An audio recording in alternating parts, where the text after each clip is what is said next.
Welcome to the Hasson Studio and our introduction to the Speedball bent nib pens. In this section, we'll be going over the vintage styles that were being used at the time of the invention of the Speedball pen.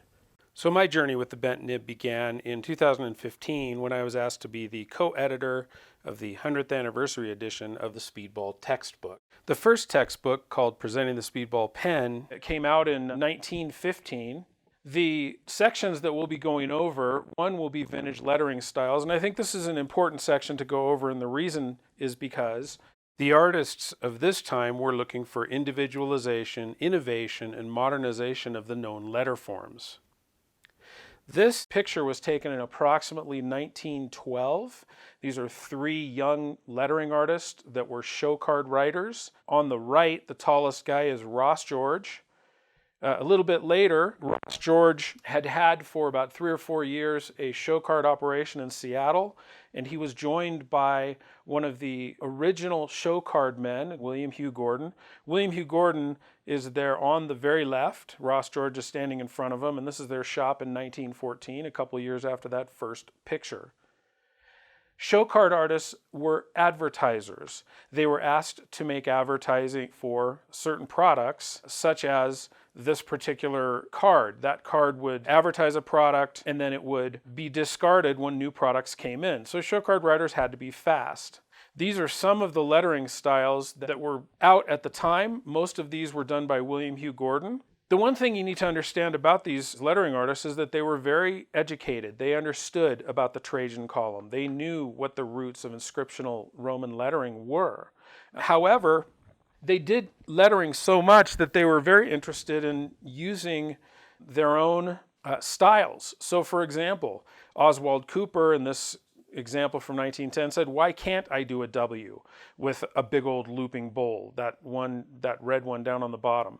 Why can't I make a lowercase y an ascender and a descender?" They were very interested in innovating on some of these letters to make a personalized style. William Gordon, who was the show card writer, was interested in speed. So he would make adjustments to some of the letters based on how fast he could do them. So he might use a blunt serif instead of a really, really fine serif in order to make a Roman letter. And they might mess with the proportions. And so as you see at the bottom, knockout speed was their goal. And so if you look at some of the proportions in these letters compared to classic proportions of the Roman inscriptional lettering, you'll see, for example, a giant bowl in that P. If you look at the capital K on the second line near the end, the arm of that K comes way down and the leg is quite kicked out. The lowercase a has a huge bowl and a really, really short ascender. And so they would just work with lettering based on their own personal style. Now, in vintage lettering, there's a certain look, and that look contains a lot of inconsistency.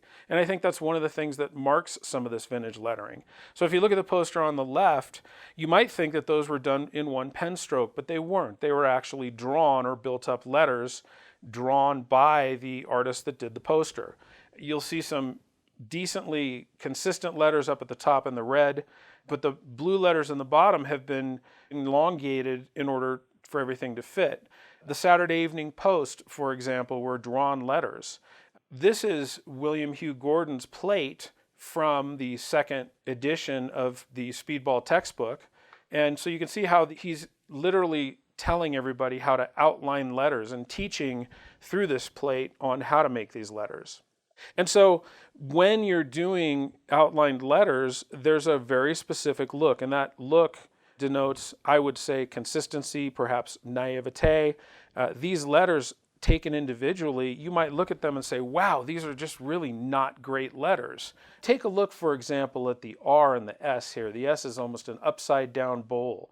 The R has a really small bowl. The E and the F have low crossbars. And so if you take each of those individual letters, you might say that's a good letter, that's a bad letter, but taken all together, these letters create a look that actually went together really well.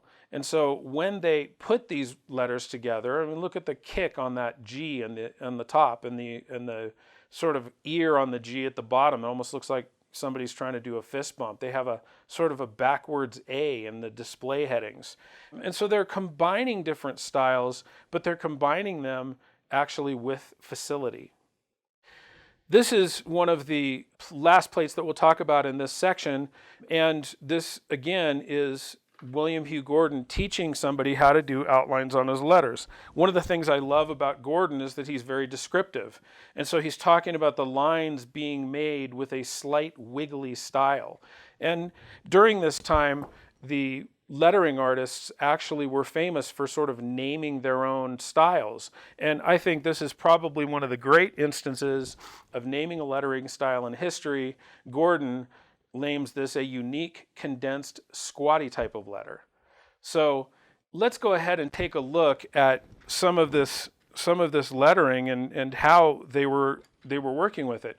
Now you have to remember that the Speedball pen was invented. They were drawing letters before the Speedball pen was invented. So this little B pen with a round tip really wasn't around. They probably would have been using broad-edged pens to draw their letters. And so if I wanted to work with some letters that had some of the characteristic of the early 1900s, you might remember that silent movie titling was one of the things that the lettering artists were required to do. If you remember that lowercase a that we were talking about, you might look for, I think I had too much coffee today, guys. You might look for an exaggerated letter. Whereas a normal Roman A might be a little bit more like this. They would exaggerate their letters. They might reduce the height of their descenders. And so even with the traditional broad edge pens that were around when these letters were being formed, these artists were trying to innovate. They might pull the stroke of the C down a lot farther than we would. In that unique squatty type of letter, one of my favorites, and this is actually really doing well with my hand today with all this coffee, he's made an outline of a letter, and then you may or may not remember the F, but the F just simply goes like this, and there's the F. And then that letter was then filled in, depending on how thick you wanted it. He might not have filled it in like that. But they had a very interesting way in the F and in the T as well in making these letters. And then, of course, if you wanted to work with the style of Roman letters and make your own Roman letters, I might take them. By the way, I'm working on graph paper with 1-inch squares so that you can get a scale. You might draw a 3-inch high letter and actually really elongate that letter.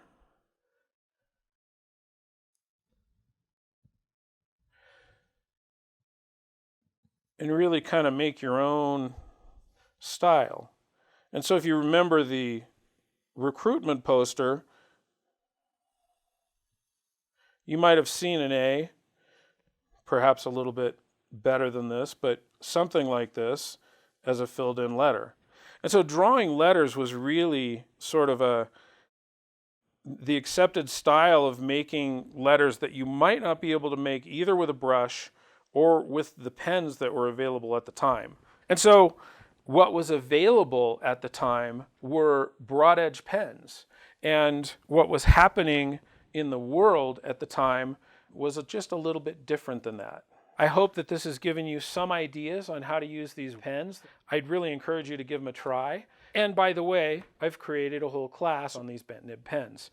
So you'll see just below me the sandiaworkshops.art. That is the website that I'll be hosting these on. You can go to my page and sign up for the email list. There's 5 different sections. Also, when you go to sign up, you will get an article that's written by both myself and Michael Clark. It was published in Bound and Lettered, and it's an article on how to use the bent nib and some of the techniques that both Michael and I use. There's a sign up button. You can get that free download and read to your heart's content. And then these are each of the class sections. You'll be able to select an individual class or sign up for a package. So thank you for stopping by. I'll see you next time.